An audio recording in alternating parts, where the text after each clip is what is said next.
गौरी। जादुई गाय की कहानी एक समय की बात है। एक छोटे से गांव में रामू नाम का एक गरीब किसान रहता था। उसकी एक ही गाय थी, जिसका नाम गौरी था। रामू के पास बहुत अधिक जमीन नहीं थी और वह बड़ी मुश्किल से अपना और अपने परिवार का पेट भर पाता था। एक दिन रामू ने देखा कि उसकी गाय गौरी रोज कुछ अलग कर रही है। जब वह गौरी को चरने के लिए खेतों में ले जाता, तो वह एक खास जगह पर जाकर बैठ जाती और कुछ देर बाद उठकर चल देती। रामू को शक हुआ कि कुछ खास हो रहा है।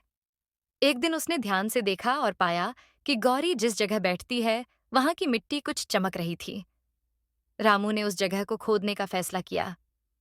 जब उसने जमीन खोदी, तो उसे वहां एक मटकी मिली जो सोने के सिक्कों से भरी हुई थी।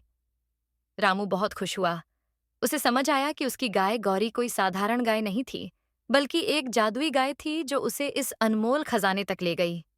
रामू ने उन सिक्कों का इस्तेमाल अपने परिवार की जरूरतों को पूरा करने और गांव के लोगों की मदद करने के लिए किया। अब रामू का जीवन पहले से बहुत अच्छा हो गया था, लेकिन उसने कभी भी लालच नहीं किया। वह जानता था कि यह सब गौरी की कृपा से हुआ है, इसलिए वह उसकी बहुत देखभाल करता था और उसे खूब प्यार करता था।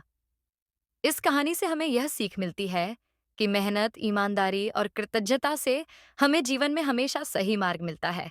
और जब हम दूसरों की भलाई के बारे में सोचते हैं, तो जीवन में चमत्कार होते हैं।